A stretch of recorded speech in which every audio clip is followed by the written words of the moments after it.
Hey everybody, Matt Burke here. Tonight I'm going to be reviewing Barbaric #3 of the Born in Blood. This arc right here is about the main character Owen's past. So you're going to go into his past. He's a barbarian that is cursed to do good with an axe that feeds off of blood. So if you guys are really into Conan and the Beastmaster and a lot of those '80s barbarian movies, where it's just straight on, barbarians. It's almost like a subgenre of sword and sorcery. It is sword and sorcery, but typically you got the big dude, the buff dude, the bodybuilder with the axe and the sword, which is freaking awesome. You think, like Deathstalker. That's actually a crossover that they did too with this company Vault. So I have a reviews on that whole series if you guys want to check that out. But yeah, man, you get into this dude's origin. You see about his clan, where he started out, how much of a badass of all the PTSD that he went through. Spoilers ahead. I'm let you guys know right now there will be some spoilers. So at the end of the last issue, you come to find out that his clan turned into a clan of werewolves. So I was just like, dude, werewolf barbarians, it's fucking awesome. It was just the art's just getting even better. The storytelling's getting more, just going into more of that horror element too of the sword and sorcery, barbarian genre, which it always kind of was, because when it really spawned, I think it got big with Robert E. Howard. He always alluded to that. But in here, his best friend Steele, he was a barbarian that got bit by a vampire, so he's been around cursed for like 100 years. So has Owen. But the thing about Steele is he had this like more vampiric side that's more more hulking, and so that side took over. He's just a big hulkish vampire, which is freaking awesome. He's like Cain from Blood Omen. So let's get into the book. This guy right here, he was kind of like this mangled, deformed barbarian of the tribe, but he's a badass, and he's like this necromancer now. So, well, he's kind of like Ephialtes from 300. So we're gonna get into that. All right. When you're someone like me, afflicted, you have two choices: die or adapt. As you can surely imagine, there are gentler environments for one to adapt to, but this clan is where I was meant to be. It forced me to learn how to be strong in my own way, and that I did. Snuffling, hobbling, crawling through these world of blood and savagery, I learned one undeniable truth. There's something more powerful than the sharpest blade, than the sturdiest axe. Knowledge. You ask me how I know these things. It's simple. This is how I remain strong. Armies dwindle and die, but the underpinnings, the truth, the knowledge, that is eternal. Okay, fair enough. But you want a suggestion? You want my suggestion? Settle for that. And you can have your clan, and whether you care about it or not, you've accumulated a lot of power. There's a line you're looking to cross here. And if you do, you're never going to be the same. I'm afraid that's not an option. There's something out there, a mystery in need of exploration. That darkness, that creature, I need to know what it is. I need to know why it is. And so do you. So he's Soren, that's her name. She's the witch of the book. She's a badass. So she's going to look into this pond and this fountain, and they're going to look into the past, and they're going to see what's going on. And here you're going to see what this world was. Let's get in there.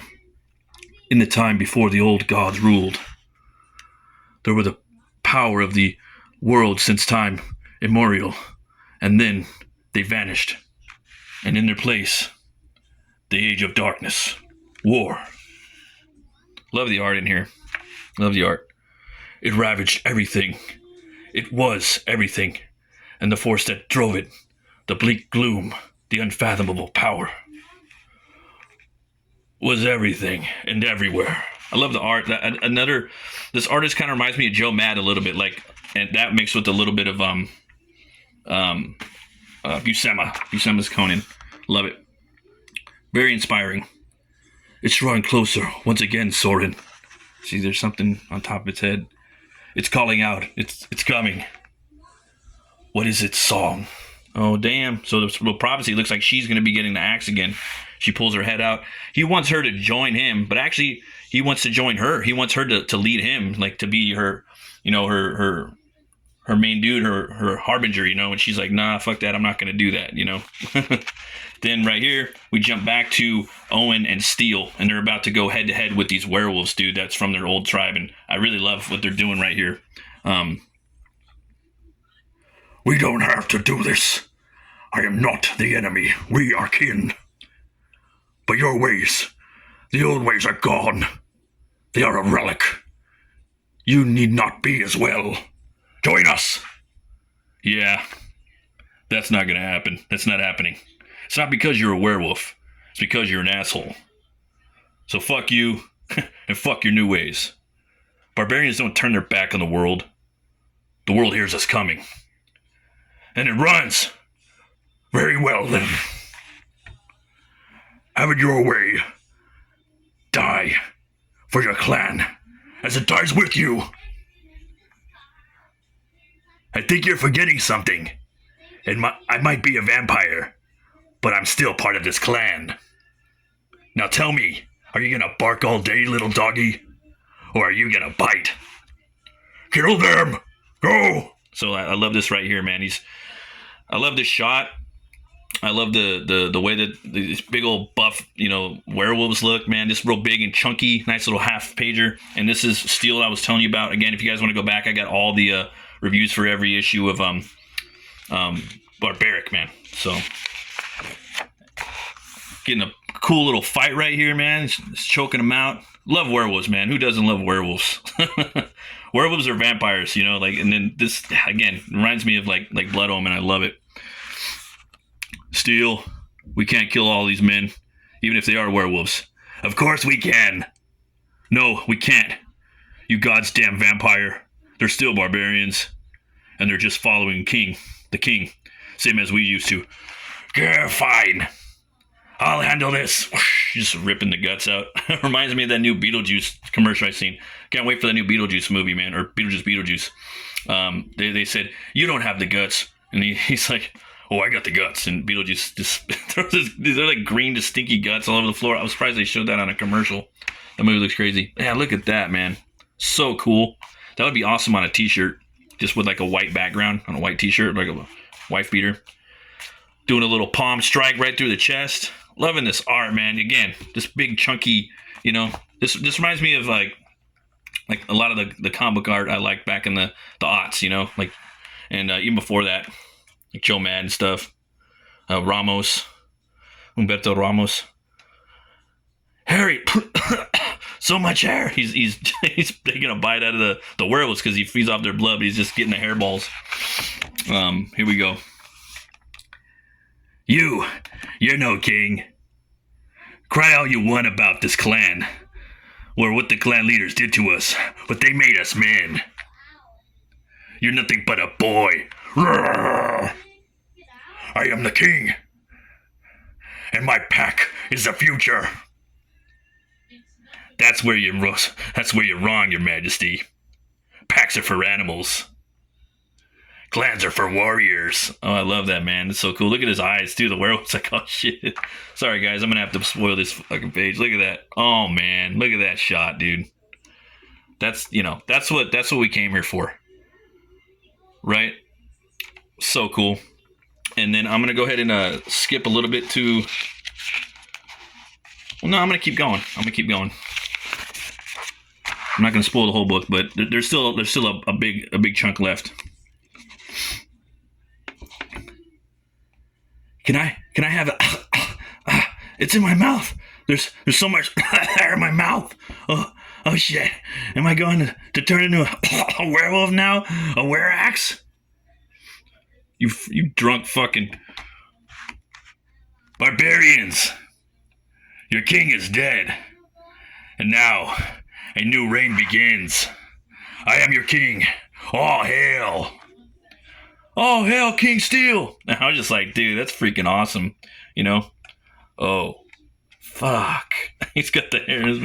They're like, oh, shit, you know? So, though, you know, he's the king now. You have Soren right here with the necromancer. And, you know, she's telling him, you're insane. I'm not going anywhere near this thing. And neither are you. You're not listening. This is the future. It's already been written. The beast is returning, and you can either be its subject or its master. You have no idea what you're talking about. None. You don't know what this thing is. Neither do any of us. But I do know one thing. I'm not fucking with it. Don't you dare walk away from me. You have no idea the suffering I've endured. The pain, the agony. It was all for this. I hate to break it to you, but it wasn't.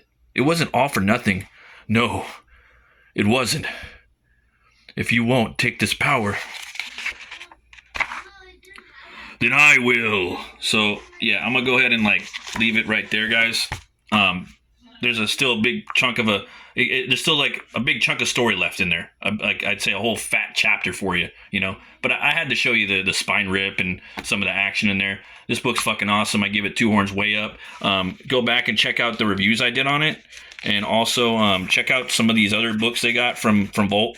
Looks like they might have some cool ones in there too. They also, I know for sure these ones are dope. The Deathstalker ones. Check those out, and you can pick up the trades right here. So if you want to get a cool barbarian comic book that's really comic booky, and it also has the vibes of the 80s, but also kind of contemporary with some of the dialogue, and it's totally tongue in cheek and they're having fun, but it does have those little heartfelt moments. Pick up Barbaric, man. I highly recommend it. Thanks for watching, everybody. Always remember to be bold, be brave, and roll the bones to know your role. I'll see you guys next time. Stay fucking metal, all right?